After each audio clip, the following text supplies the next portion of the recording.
बिस्मिल्लाहिर्रहमानिर्रहीम, अस्सलाम वालेकुम। मैं असदुल्ला खान हूँ। इमरान खान को मुज़ाकरात के लिए पिछले 2 दिन में इंगेज किया गया है अली यमीन गंडापुर साहब के ज़रिए से।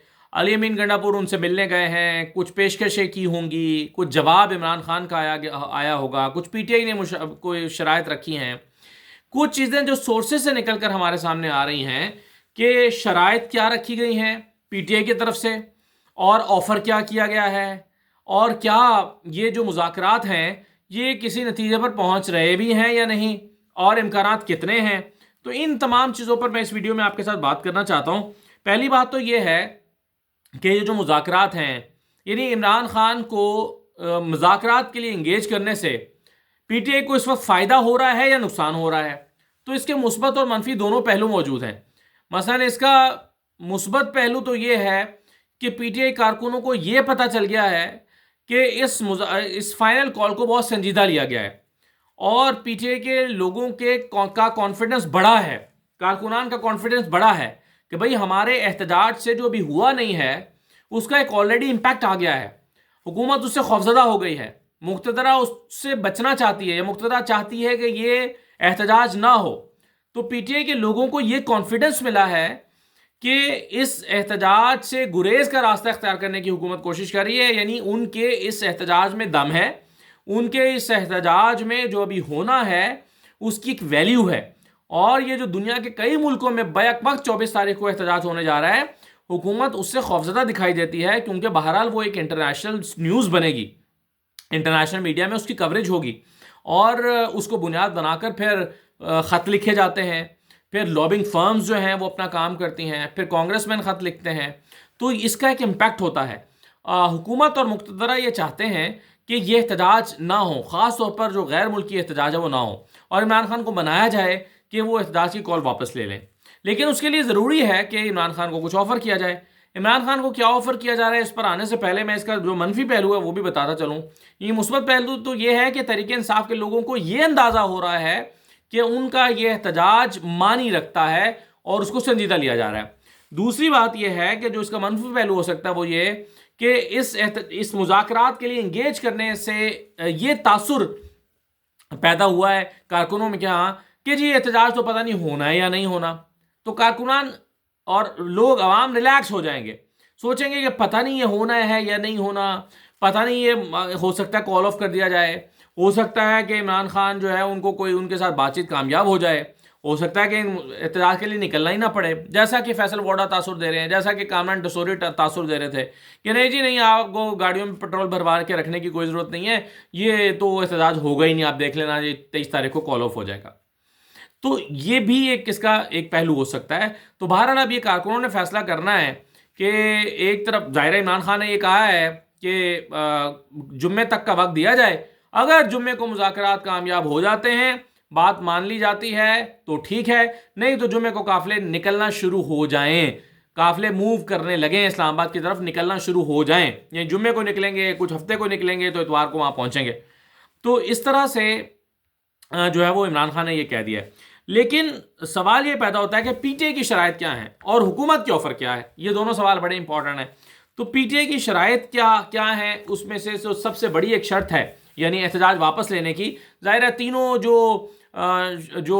जो तीनों डिमांड्स रखी गई हैं वो तो पूरी होती खुद पीटीआई को भी नज़र नहीं आ रही होंगी ना, कि मैंडेट की वापसी, मैंडेट की वापसी का मतलब है हुकूमत का खात्मा, फिर तो हुकूमत घर चली जाएगी, और 26वीं तरमीम का भी फौरी तौर पर कुछ होता नजर नहीं आ रहा। लेकिन असीरान की रिहाई एक ऐसा नुकता है जिस पर बात हो सकती है, जिस पर अमल दरामद भी हो सकता है, और असीरान में सबसे बड़ा असीर जो है वो तो इमरान खान है, कैदी नंबर 804 है।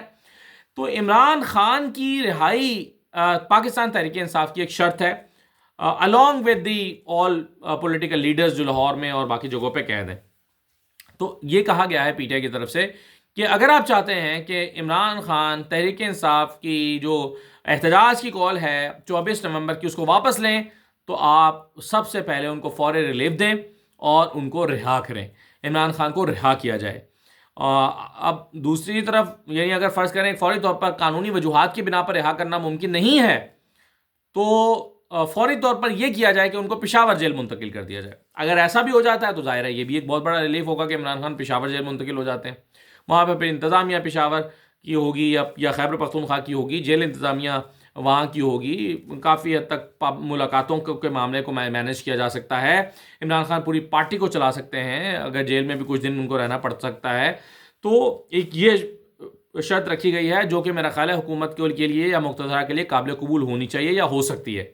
और तीसरा ये कहा गया है कि मुख्तलिफ जेलों में कैद रहनुमाओं को फौरी तौर पर रिहा किया जाए। लेकिन ये जो शराइत पीटीआई की तरफ से रखी गई हैं, और शराइत नहीं है बल्कि ये बेसिकली तो एक ही शर्त है असीरान की रिहाई, तो इसके जवाब में रावलपिंडी पुलिस ने आज क्या ट्वीट किया है। उन्होंने कहा कि इमरान खान को थाना न्यू टाउन में हिरासत में ले लिया गया है, थाना न्यू टाउन मुकदमे में।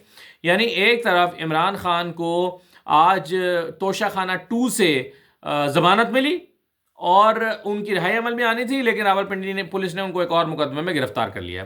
तो इमरान खान को छोड़ने का कोई इंटेंट मौजूद नहीं है, इमरान खान को कोई छोड़ना नहीं चाहता। इमरान खान को जब आप छोड़ना ही नहीं चाहते तो फिर आप ऑफ़र क्या कर रहे हैं, इस पर अब मैं आता हूँ ऑफ़र क्या कर रहे हैं।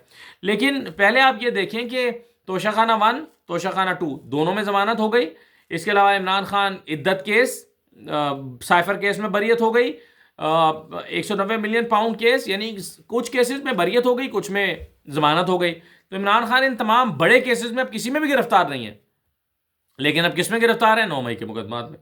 थाना new town new town Rawalpindi थाने में जलाओ घेराव का मुकदमा दर्ज कर लिया गया और उस पर 7 ATA 21 ATA वगैरह लगाए गए हैं। जलाओ घेराव पथराव, क्या इमरान खान न्यू टाउन थाने में जलाओ घेराव के वक्त पे या एहतजाज के वक्त पे मौजूद थे? ऑब्वियसली मौजूद नहीं थे। लेकिन मुकदमा इसलिए दर्ज किया गया है कि उनको रिहा ना करना पड़े, यानी उनको गिरफ्तार रखने का कोई ना कोई आपके पास रास्ता, ज़रिया या बहाना मौजूद हो। तो इसका मतलब है कि इमरान खान को फौरी तौर पर रिहा तो नहीं करना चाहते, वरना इस तरह का मजीद मुकदमा दर्ज ना किया जाते। जो पहले से दर्ज मुकदमात हैं उसी में रख के दिन पूरा किया जाता।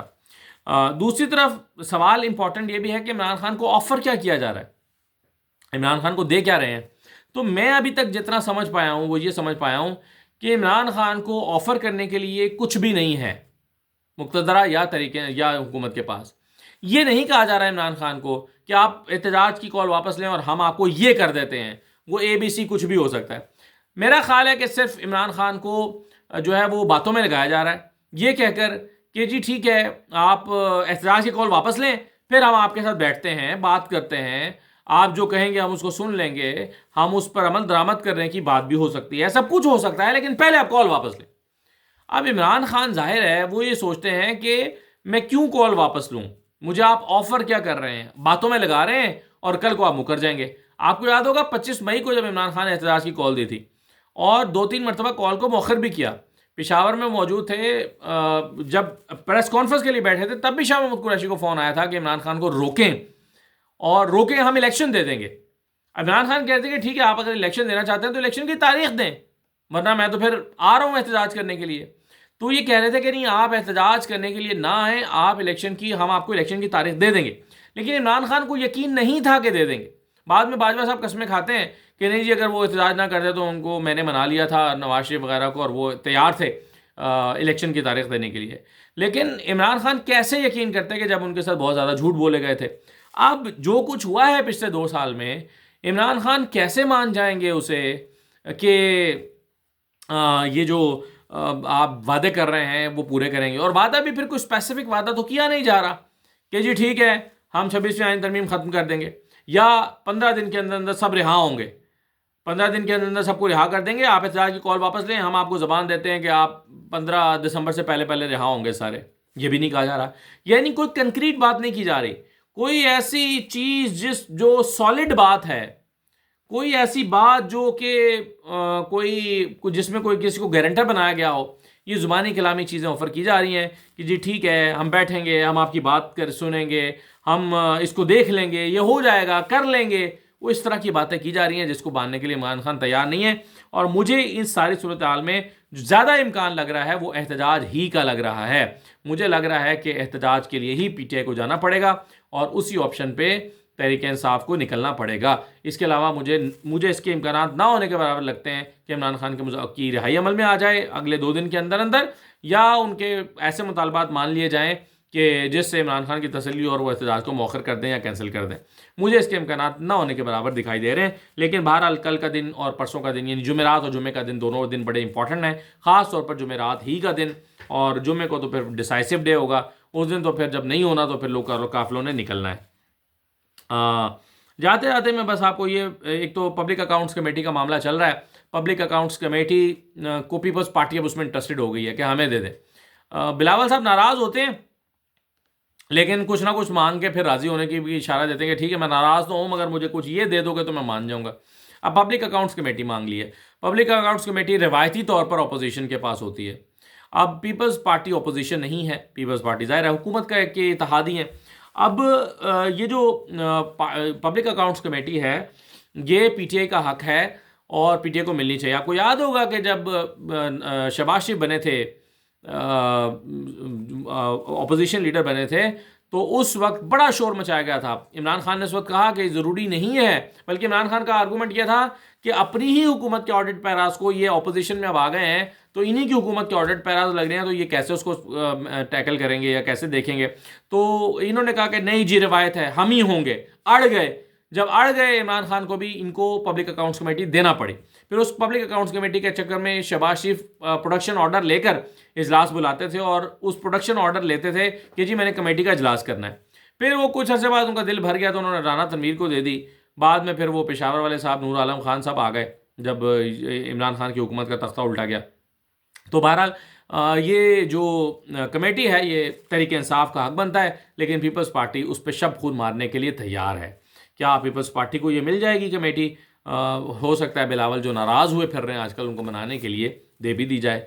लेकिन बहरहाल ये एक ऐसी रिवायत होगी कि कल को फिर अगर तहरीक इंसाफ की हुकूमत आएगी तो फिर कोई ये नहीं कह सकता कि नहीं जनाब आप, हमारा हक है, हम अपोजिशन में हमें भी। तब फिर इमरान खान भी कहेंगे कि भाई जनाब अब आपके पास कोई जवाज़ नहीं है और ये कोई कानून नहीं है, बस ये रिवायत ही ख़त्म हो गई है, अब कानून नहीं है। तो ये उनके पास भी जवाज़ होगा।